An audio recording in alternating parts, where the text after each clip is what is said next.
What if your program could make smart decisions just like you? Like deciding whether you're old enough to drive or whether it's hot enough to wear shorts.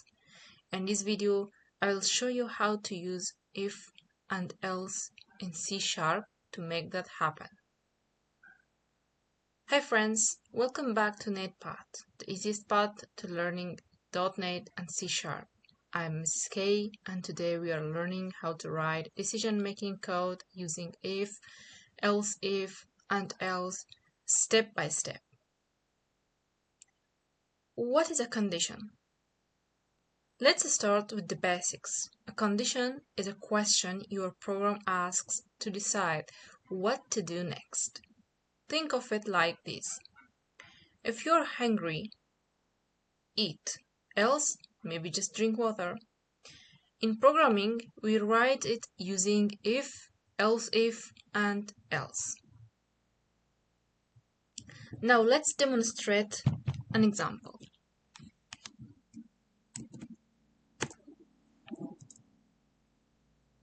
Let's first create a variable.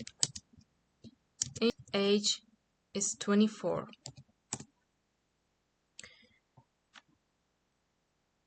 And let's write if statement. We write it like this. If bricks, and inside these bricks we check if the value of age is 18 or more. In the previous video we have learned about comparison operators. So we just write if age is more than or equal to 18. After that, we put curly braces, and inside them we print a sentence. If age is bigger or equal to 18, so with writing console right line, we give a message, you are an adult.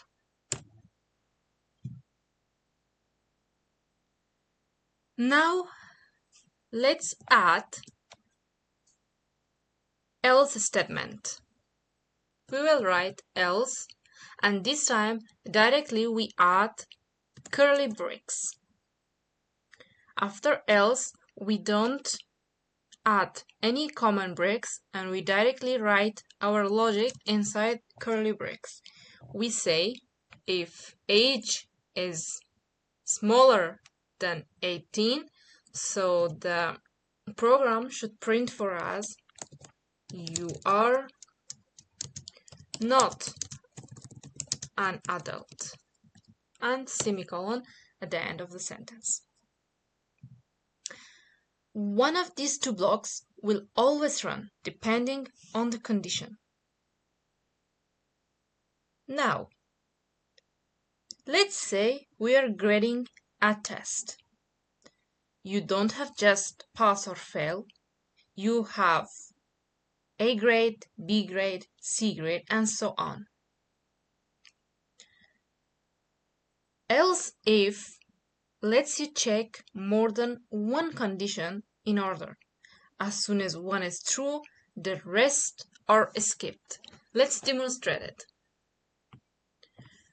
We create a variable called int score, which is equal to 75.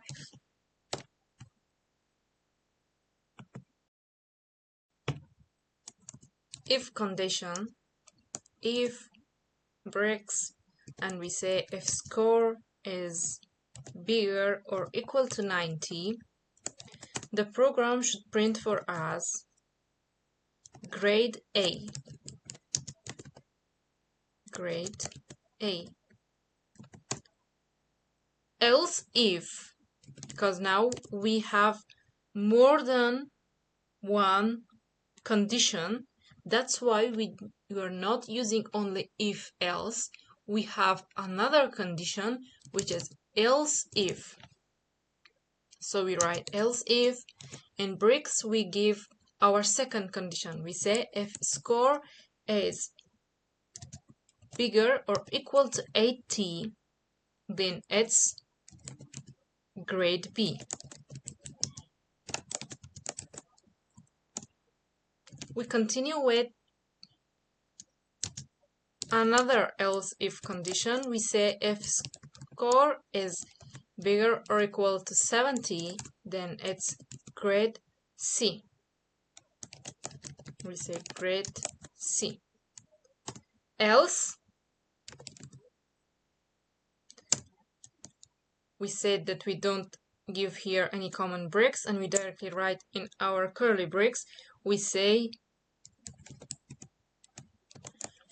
you need to improve.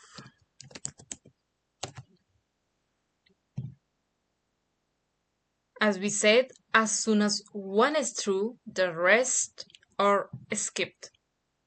So, you can compare values using special symbols, as we have talked about them in previous video. You can check the video and learn about them more. Now, let's use logical operators in our if statements. I'll just remove this. Let's create a new variable int age. Let's give it 24 and let's create another variable with data type bool and say has id and give the value true. Now let's check. If age is bigger or equal to 18 and we said this symbol is a logical operator and it means and has id, we just call our variable from here which has the value true. We set a program to print for us you can enter. You can enter. Now, when we have the logical operator and here, it means that both conditions must be true in order to be printed this command. But if we put here the logical operator or, this means that just one needs to be true and the program will continue to print our logic inside of the curly bricks. Now, there are common mistakes to avoid. Let's check what they are. That when it's only one equal, it means an assignment. But when there are two, it means that we compare two values. Always use curly bricks after your if, else, and else if conditions. And conditions must return true or false. There is no other value. Now,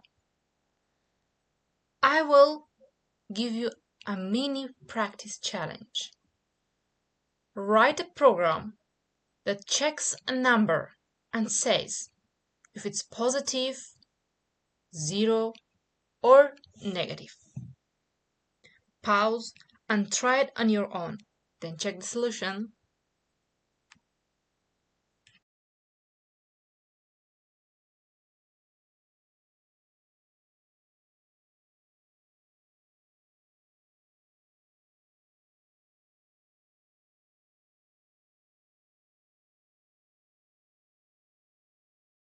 Okay, everyone, you just learned how to make decisions in code using if, else if, and else.